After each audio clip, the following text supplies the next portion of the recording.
What's going on, everybody? Happy New Year. This is Theo Gremminger, aka the OG Fantasy, fresh off the College Football National Championship, dropping my 2024 Dynasty Rookie Rankings. I'm going to give you two rounds, top 24 players for Dynasty Rookie Drafts. If you're looking for short videos, you've come to the wrong place because I'm diving in deep. I'm going to drop a couple other videos over the next week or two right here at Player Profiler YouTube, where I'm going to break down the positions. I'm going to give you my top 5 quarterbacks, my top 10 running backs, my top 10 wide receivers, and my top 5 tight ends in this draft class as well. But I wanted to take a step back and look at this class as a whole. This is a class that I'm very, very excited about. And for you Superflex drafters, I'm going to drop a Superflex video shortly. We're going to see the rankings change dramatically because it's a very exciting quarterback class. But I'm excited about this draft class. I think that this is a draft class that has some elite talent at the top and several positions where you can have a huge impact to your dynasty roster. And I think that that's where the enthusiasm is. I think there's a great deal of steam surrounding this 2024 draft class. I think that this class lacks the depth of 2023, but it makes up for it with the star power at the top with true difference-making players. Let's start at the quarterback spot. Caleb Williams and Drake Maye are now joined by Jayden Daniels in terms of people being super hyped to draft these guys on their teams. You know, last night was a disappointing one for Michael Penix and also for J.J. McCarthy. Neither one of them did anything, but they're still enticing prospects for a number of NFL teams, a little less so for fantasy. And then you have Bo Nix in the mix. So you legitimately have a class where you could have 6 first-round picks, and certainly we have 3 big-time impact players for fantasy in Caleb Williams, Drake Maye, and the very mobile Heisman Trophy winner, Jayden Daniels. Then at wide receiver, I mean, even if you don't really know the class well, you know Marvin Harrison Jr. He is truly elite. And what makes this wide receiver class so special is he's not the only one. There are multiple players who project to be alpha wide receiver 1 types in this class. And there's also a number of players who are going to have the very high draft capital. So you think about the 2023 class, where you had Jackson Smith-Njigba and Zay Flowers, Jordan Addison, and Quentin Johnston all going in the first round. Those guys were drafted after pick 20. This draft class, I expect multiple players to be selected in the top 10 and a few more players to be selected before pick 20. So it's really going to be a class where the wide receivers are highly valued by the NFL, and you're going to see that with the draft capital. Really exciting wide receiver class. One of the better wide receiver classes we have seen just in terms of prospects. And then at tight end is not as deep as the 2023 class. You know, we had last year where you had guys like Sam Laporta being drafted in the second round. You know, we get a little spoiled trying to chase Laporta, but there's a tight end who dynasty managers have been waiting to draft for years, and that's Brock Bowers, and he's available in this draft. I expect him to be a top 10 pick in the NFL draft. He is even more like buzzworthy, even more hyped up right now than Kyle Pitts was at this stage of the draft process. When we get to after Bowers, you have Jatavion Sanders, who makes my top 24. And then after that, there's a significant drop-off. So it's a little top-heavy at tight end. So you say, Theo, quarterback, wide receiver, and tight end have elite players at the top. People must be, you know, this must be one of the best draft classes of all time for fantasy. Not quite there. Because the one thing holding this draft class back is the running back position. And we've been very spoiled over the last few years. You had Bijan Robinson and Jahmyr Gibbs last year, both going within the top 12 picks overall. The year before, you had Breece Hall and Kenneth Walker, which were 2 players that in non-superflex and non-tight end premium formats were regularly selected 1-2 overall in their rookie drafts. those guys were all like, locked in dynasty assets. This year, the running back class, people are not bullish on. There's a chance that that there definitely won't be a running back selected in the first round of the NFL draft. And I think that there's a chance that there's not going to be too many selected in the second round. I think a number of these guys are going to land on day 2. I'm a little more enthusiastic about this running back class than some analysts. You're going to have some analysts telling you to avoid this running back class entirely and to really look to pivot and make trade options. I'm a little more bullish. And there's a couple of running backs who I'm pretty excited about and I'm going to talk about. But I think the general consensus for your league mates and for most of Dynasty is that this running back class is the worst in 3 years. And I'll agree on that sentiment, but I don't think this is going to be a disaster class. I don't think this is going to be like some historical Bishop Sankey top running back drafted in the draft class type, horrible year for Dynasty. I think there's some intriguing running backs in this class that I think are going to be very solid in fantasy football. So I will be a little bit more aggressive with these guys than some Dynasty analysts. But that being said, let's just jump right into the rankings. Number 1 in my rookie rankings is Marvin Harrison Jr. This is the no-brainer of all no-brainers. It'll be interesting to see where he lands in Superflex drafts. I think that there's an argument that he's that special a player that you can take him at the 102 in Superflex. Even in a year where you have Caleb Williams, Drake Maye, and Jayden Daniels, I think Marvin Harrison is that elite a prospect that you can consider him at the 102 in Superflex. But in non-Superflex drafts, he is the 101. He could be selected as high as number 2 overall in the actual NFL draft, and I expect him to be a top 5 pick in the NFL draft. He is a generational prospect. And I don't think people will listen to that and say, okay, Theo, whatever. We hear that all the time. But he really is a generational prospect. He's an elite athlete.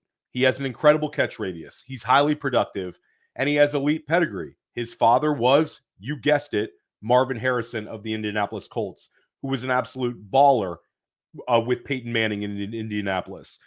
He's one of the best wide receiver prospects of all time, and he will be a lock top 10 selection in the NFL draft. Nothing really else to say about Marvin Harrison Jr. Now, the real argument becomes, where does Marvin Harrison Jr. fall in line in the overall Dynasty wide receiver ranks?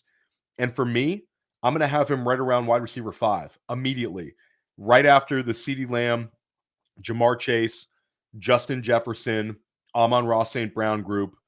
I think Marvin Harrison Jr. is right there. I would take him ahead of Garrett Wilson. I would take him ahead of Chris Olave. I would take him ahead of Puka Nacua. I would take him ahead of A.J. Brown. And anybody who listens to my podcast knows how much I love those group of wide receivers. But at the end of the day, I think Marvin Harrison Jr. is going to be a special talent in the NFL.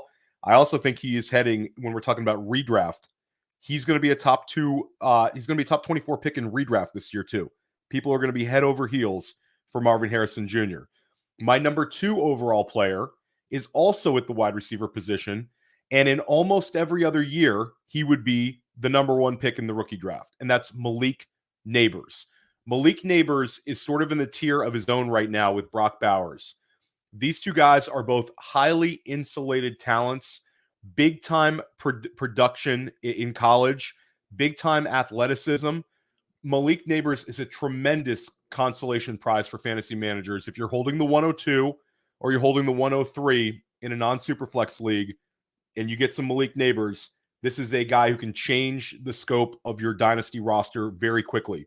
I think Malik Nabers will be a highly ranked player in dynasty startups, and I think he could end up still being, much like Harrison Jr., if this draft lands well, Malik Nabers could land in the top 5, top 6, top 7 of the actual NFL draft. There's a number of teams in the top 10 that will consider Malik Nabers, and that includes the Los Angeles Chargers, who really need a young wide receiver. They have a high pick. Malik Nabers would be an ideal selection, and if you put him next to a quarterback like Justin Herbert, sky's the limit. He's also going to be a highly selected player in redraft. He's incredibly versatile. He can be lined up anywhere. He's an absolute stud. Early entry. Next at number 3 overall for me, it's Brock Bowers. I think Brock Bowers, if it's a tight end premium scoring, you take him at the 102. As hard as it is to pass on Malik Nabers, I think Brock Bowers is an incredible talent. This is one of the best prospects ever at the tight end position. He scored 31 touchdowns in 3 seasons as a Georgia Bulldog, scored in multiple national championship games. He was the focal point of the offense for multiple national title winners at Georgia. Played alongside guys like James Cook, played alongside guys like George Pickens, and was still the focal point of the offense. This is a stud player. If you want to poke holes in Brock Bowers' game, the only thing you can poke at historically is his size. Is not an ideal classic tight end size. But Sam Laporta was also not ideal size either. Sam Laporta was a little bit on the short side. I don't think that matters. And I don't think it matters to fantasy managers. But if you are looking to poke a hole in Brock Bowers, he's not your classic 6'5", 255-pound tight end. He's just not that. He doesn't have that Rob Gronkowski size. Certainly not a Jimmy Graham. If you look at like towards the elite level guys at the top, he's kind of like a wide receiver tight end hybrid and a mismatch guy. And I think for the modern NFL, he's going to be a dominant player with multiple top 5 tight end seasons in his career. He has more hype again than Kyle Pitts and more hype than TJ Hawkinson. Both of those guys were top 10 picks. I think he's a better prospect than either player as well. That's how hyped I am on Brock Bowers. My number 4 overall prospect is Rome Odunze. And there's a drop-off between 3 and 4 for me in terms of value tier, but it's not really so much. So if you're saying, Theo, where do I want to be if I want to be ahead of my league mates before things adjust? And again, we're talking about January here. We have a very long process with this. There's going to be a ton of information coming at us. Guys' values change all the time from now until the NFL draft. But Rome Odunze is locked in. He's 21 years old. He's going to be measure in at like 6'2". He's going to measure in probably 210 pounds. He had elite return skills, which we love to see from skill position players. If you want to look at the highlights from the Cal game, he had a 3 touchdown performance against Cal, took one to the house on a return. It was ridiculous. Moves very, very well for a player of his size. So he's elite size, athleticism, and he has production. He's projected to run at like 4.4 or below. He's going to be very fast when he tests. Mega producer, led Washington to a 14-0 season. He had 13 touchdown catches, and he had 151 receptions over his past 2 seasons. A lock to be selected in the first round, and I think he's going to be a top 10 pick in the NFL draft. This could be a situation where we have 3 wide receivers drafted within the top 10. So a lot to like there with Rome Odunze. My number 5 overall player is an interesting one, and a lot of people won't like this ranking, but my number 5 overall player is another wide receiver and another Pac-12 guy, and that's Troy Franklin. I'm going to flag plant on Troy Franklin. I'm going to be ahead of consensus on Troy Franklin. We've seen several highly successful low BMI wide receivers enter the league and have immediate success. Devonta Smith, Tank Dell, Jordan Addison. All of these guys are skinny and came in the league and contributed right away. And in the case of most of these guys, were pretty dominant as rookies. We saw Tank Dell and Jordan Addison have tremendous rookie seasons. So Franklin's 6'3", but he's going to weigh in the 180s. Unlike other big wide receivers like Odunze, Adonai Mitchell, and Keon Coleman, he's on the slider side. But it didn't stop him from being a mega producer at Oregon. And when you watch Troy Franklin, he is electric. He is so fast. He's so good in the open field. And he's also an elite deep threat. He's going to run somewhere between like 4.35 and the low 4.4s. And I think he's going to absolutely be a first-round pick. More likely than not, he'll be a top 20 pick. So I'm going to flag plant Troy Franklin at number 5 overall. Number 6 overall, you guessed it, it's another wide receiver. And this one I'm not going to go into a ton of detail because there's a chance that he returns to Ohio State. And that's Emeka Egbuka. And Egbuka had a really, really strong 2022, dealt with some injuries this past season, but he had 13 touchdown catches as a 20-year-old in 2022. He's got very good size.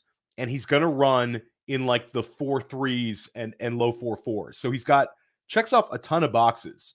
Again, he gets a little less attention because he plays with Marvin Harrison Jr. And again, this season was a quiet one for him. But if you simply go back to the 2022 tape, he's a beast. The guy literally like is a step right into the NFL, play right away wide receiver. I do not like him as a prospect as much as my top 3 wide receivers, but I think if he lands very, very well, I think he could be very, very productive as a rookie. And there's not a whole lot to dislike about his game. He will solidly be a first-round rookie pick if he declares for the draft. I really hope he comes to the draft, but there's a chance that he stays at Ohio State. And there's another player at 7 overall in my rankings that also might return to Ohio State, and that's Tavion Henderson.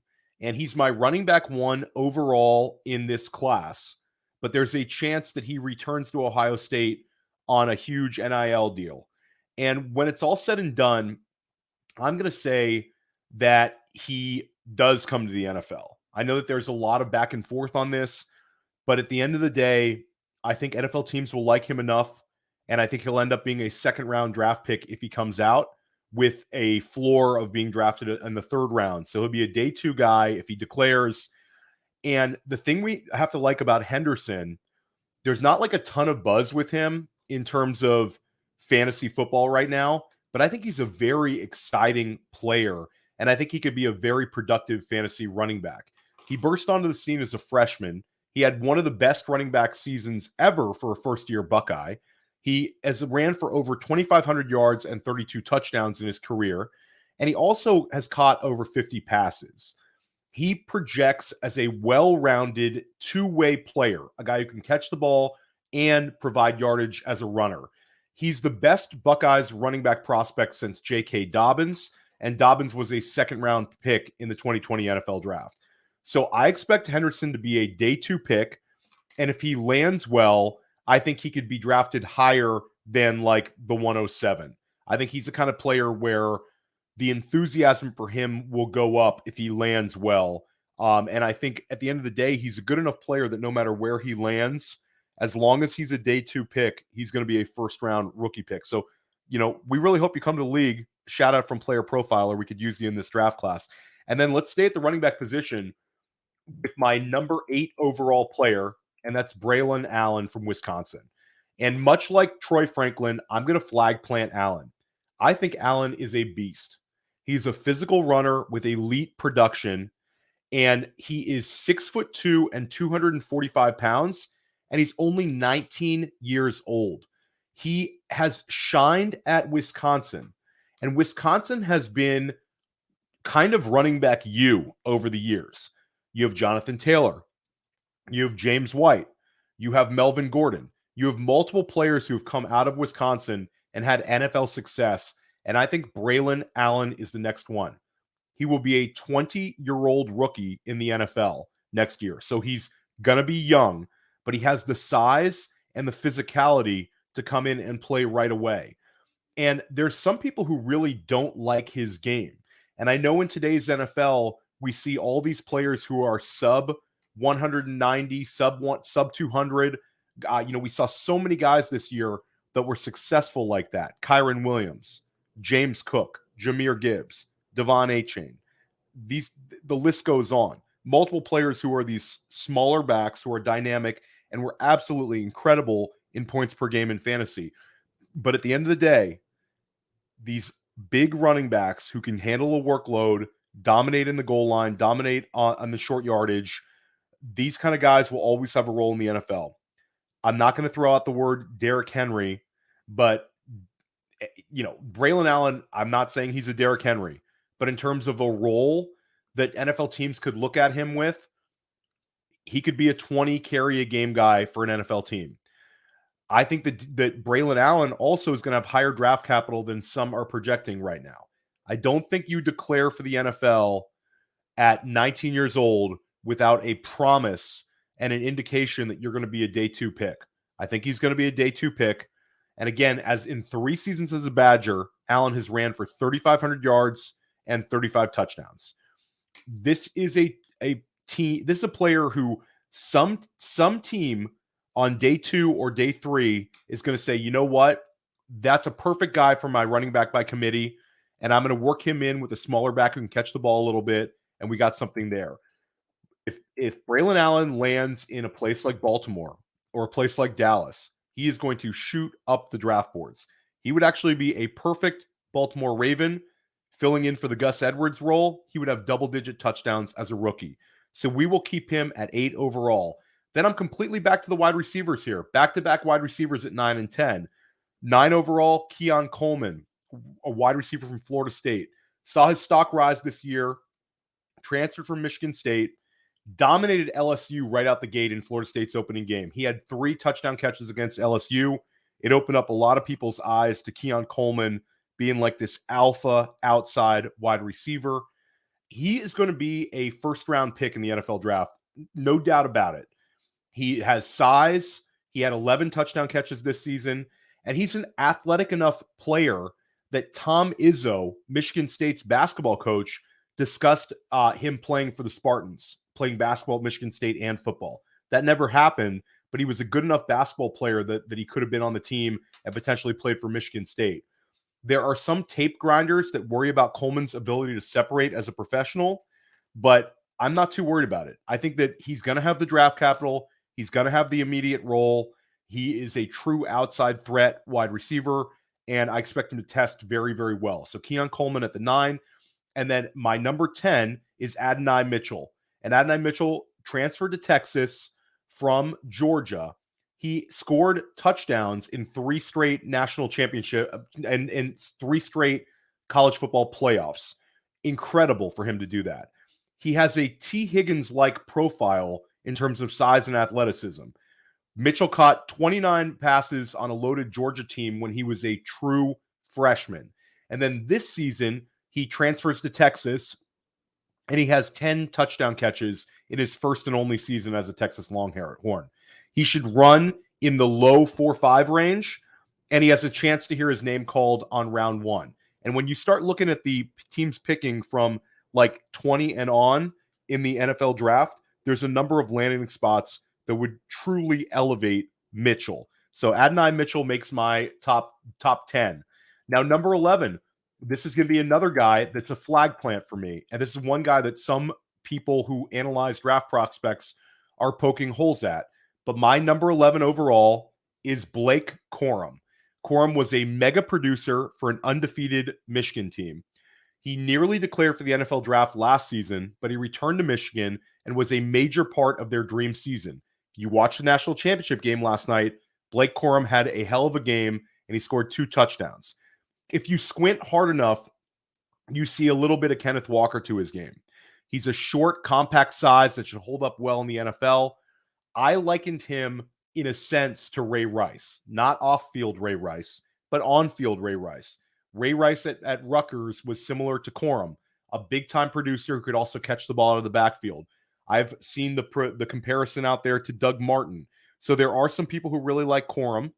Then there's some people who really don't. I think NFL teams are going to love Corrum. So Corrum will be older. He's going to be 23, 24 years old as a rookie in the NFL. So it's not like you're getting some sort of an unknown upside, youth that you're getting with like a Braelon Allen. He is what he is. But I think he's a guy who can effectively come into an NFL team and handle 15 touches a game as a rookie. And I think he's going to be very productive around the goal line and offer you like 40 plus receptions as a rookie. And I think he's going to be productive. I'm going to keep him right around this 1-2 turn area. I think that's a fine place to draft him in your rookie drafts. And then number 12, ending my first round, is Caleb Williams. And you could consider Caleb Williams earlier. Caleb Williams is my number one in Superflex, but he can be in this consideration anywhere from like 8 on in single quarterback leagues. I think in my article, and definitely check out my article on playerprofile.com, but I had him, starting at the 107, I said you could consider drafting him in rookie drafts. He's that special of a prospect. The statistics are staggering. He's had 93 touchdown passes in 3 seasons at Oklahoma and USC. He won a Heisman Trophy, and some are trying to poke holes in his game.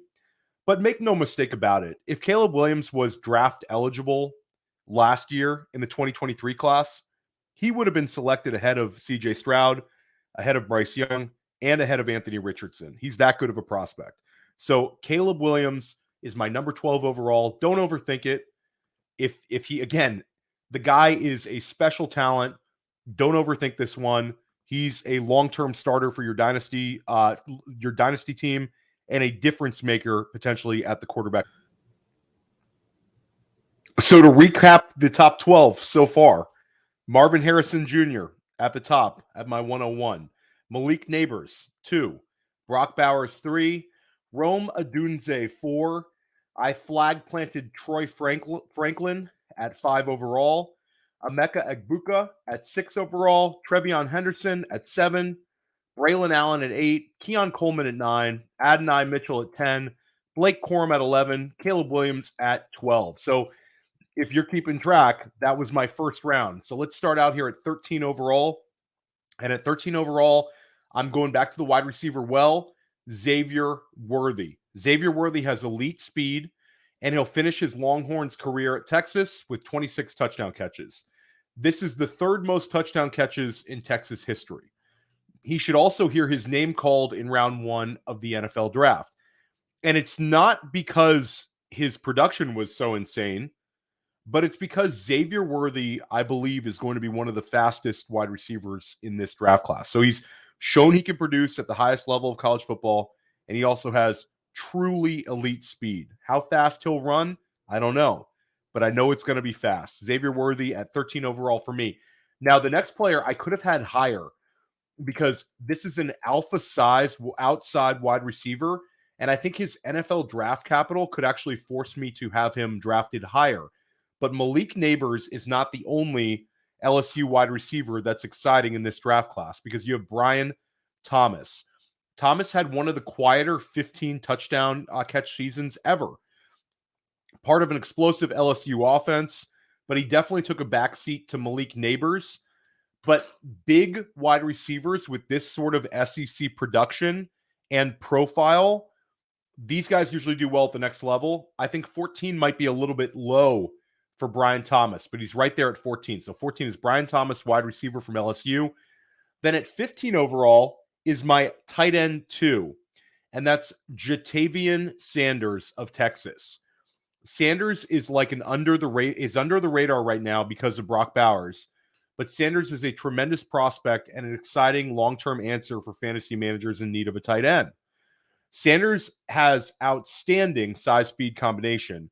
And the other thing I love about Sanders is Sanders is only 20 years old. This is a young prospect with upside. He broke the Texas record for tight end receptions in his sophomore season with 54. This year, his production took a step back because there was more options on the team with Mitchell and Worthy, and also Jonathan Brooks, the running back, who got injured, who's a stud. There was just more mouths to feed in Texas this year. But that sort of elite production with his sort of athletic profile, yeah, you should be getting excited about Jatavion Sanders. My number 16 overall player is Trey Benson from Florida State. I love his game, and I think there's some people poking holes in him. And I expect him to be a player that dynasty managers sort of get more and more excited about throughout the draft process. Benson has prototypical size, and he's got big-time production. He clocked in at 22 miles per hour in a game this season and has a chance to be like a sub 4.40 guy. And even if he runs poorly, I think he's going to end up in the 4.4s. So with that sort of size and that sort of speed and that sort of production out of Florida State, he's very enticing. He was the first Florida State Seminole to run for over 200 yards in a game since Dalvin Cook. He had 20 receptions this year. But again, he's playing on a team with multiple draft picks. Like, you know, you have Keon Coleman, you also have Wilson, and you also have Jaheim Bell, the tight end. Florida State had multiple NFL prospects out on the field, so they didn't really need to throw the ball to Benson that much, but he does have that in his game. Benson did have an injury history, so this is one guy to keep an eye on with the physicals, but if the physicals check off well, I think Trey Benson is going to be a very exciting second-round pick in your rookie drafts. Then my number 17 overall player is Audric Estime. He's a running back from Notre Dame. He's an early declare with size and big play ability. Estime, if you can check the tape on this one, like there were multiple Notre Dame games this year where he ripped off big runs. He won the Duke game on a long run towards the end of the game. There was multiple games this year, especially early in the season, where he ripped off a ton of runs. He had some extremely productive seasons for the Irish. Much like Braelon Allen, Estime is only 20 years old. He's got great size and, again, highly productive. He leaves Notre Dame as the number 5 most rushing touchdowns in program history. So he's got the 5th most rushing touchdowns in program history. And he's top 10 all-time in rushing yards. And he had 18 rushing touchdowns, which was a single season record for the Notre Dame Fighting Irish. So you talk about like one of the most historically successful programs in college football history, and he's right up there. So with his home run hitting ability, I expect him to hear his name called on day 2 of the NFL draft. And again, with a lot of these running backs, there's a chance that they could land on day 3. But I think his floor is like the 4th round and his ceiling's the 2nd round. I'm very into this kind of little grouping of running backs. And the guy that I immediately had FOMO after I wrote this article, one of my favorite players in this draft class, I have him ranked at 18 overall.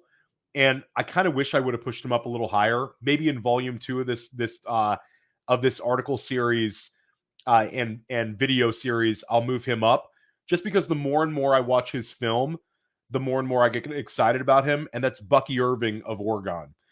So Bucky Irving is just like a really exciting draft prospect. Like he's small, but he had over 1,400 combined yards this year for Oregon.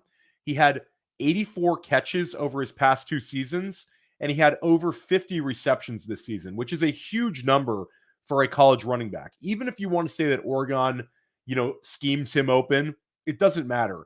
If you're a running back that's able to catch 50 passes, you can ball. The thing about Irving as well is he's going to measure in sub 200 pounds. Like Bucky Irving's going to weigh somewhere in the 190s. Call him 190 pounds is going to be my guess for his combine weight. But after we saw so much success with guys like Jahmyr Gibbs, Devon Achane, Keaton Mitchell, James Cook, Kyron Williams, the NFL's not as scared off by these like sub 200 pound backs. So I think expect a lot of like Bucky Irving buzz and enthusiasm. I think when it's all said and done, he's probably going to rise up into the top 5 running backs in this draft class. Really, really exciting player. I think he's going to be a very productive per touch, high value touch NFL running back. Then 19 overall, this is a polarizing guy because some people love him and some people think that this is an outlier that we want to avoid. And that's Xavier Legette from South Carolina. 6'3", 225, athletic, and was a big-time producer this season at South Carolina. Now, he didn't really do anything before this season. This is like one of these guys that's like a late bloomer, but he did it at the highest level of college football, and he does have this one season to point at. There are some NFL mock drafts which have him going inside of the 1st round of the NFL draft. I don't think that happens.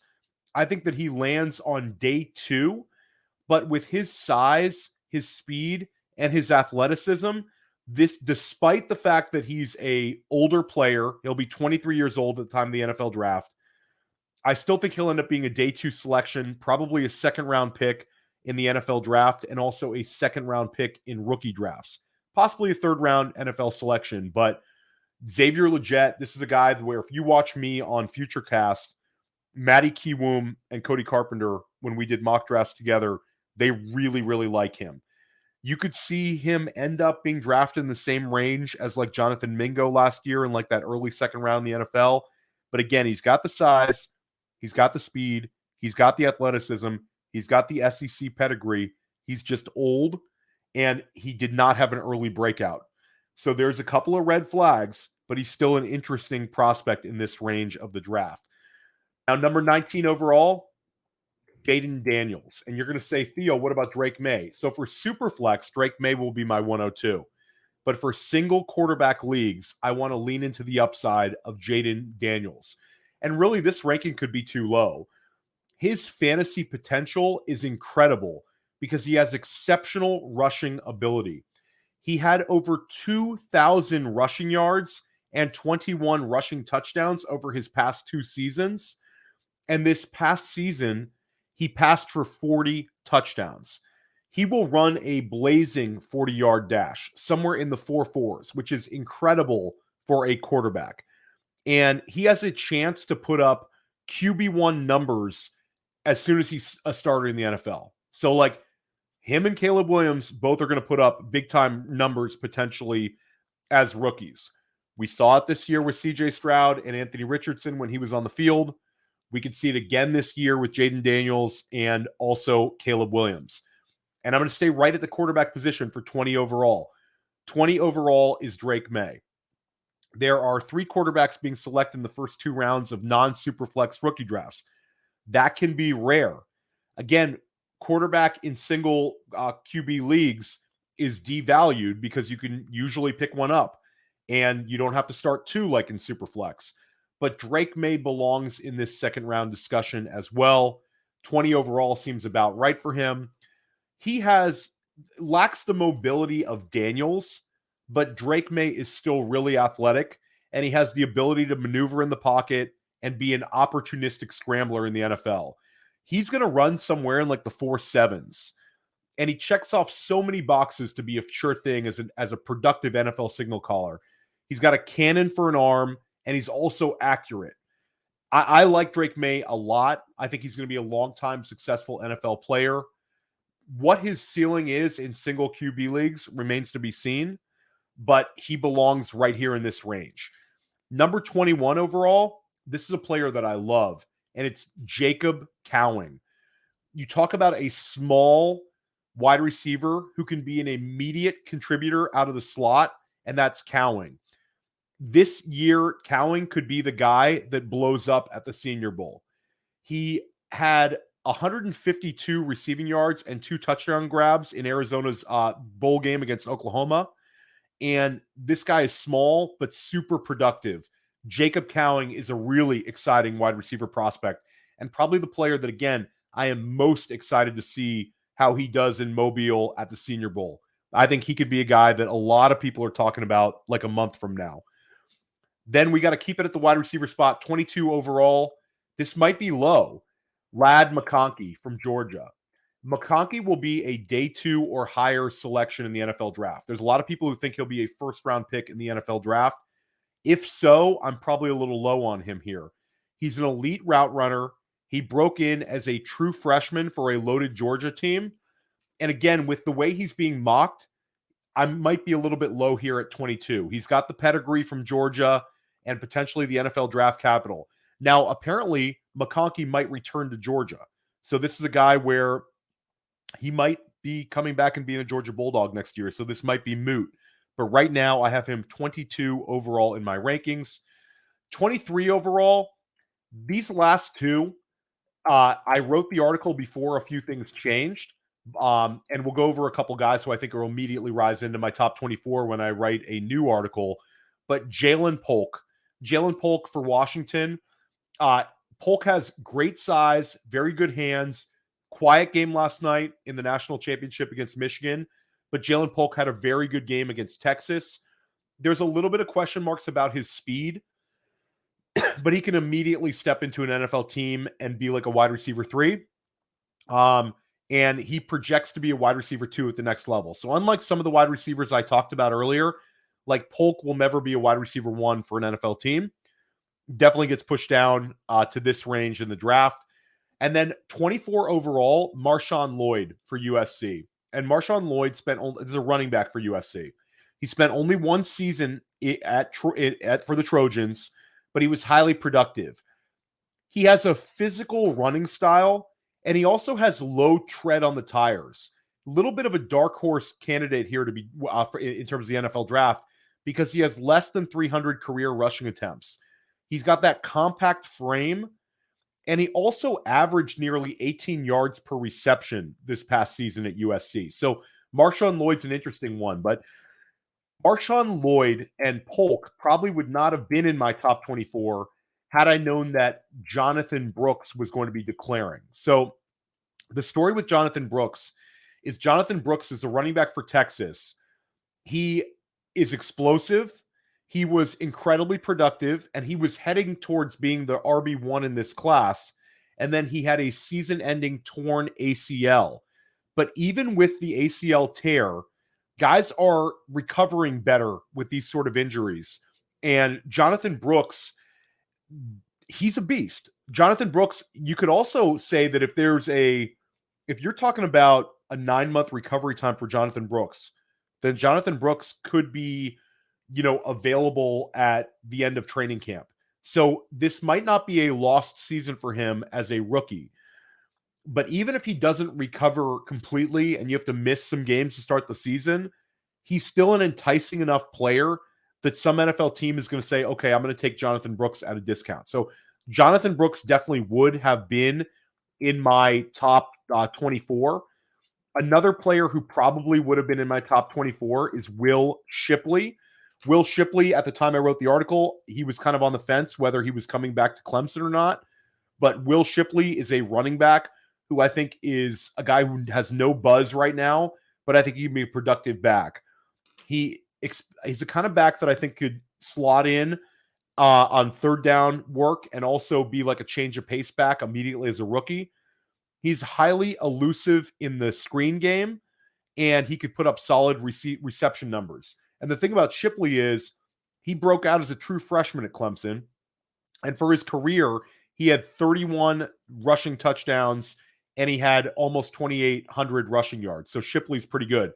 And then 4 guys to keep an eye on that I put as rookie draft sleepers in my article. And check out my article. I'm going to link it right here in the show description.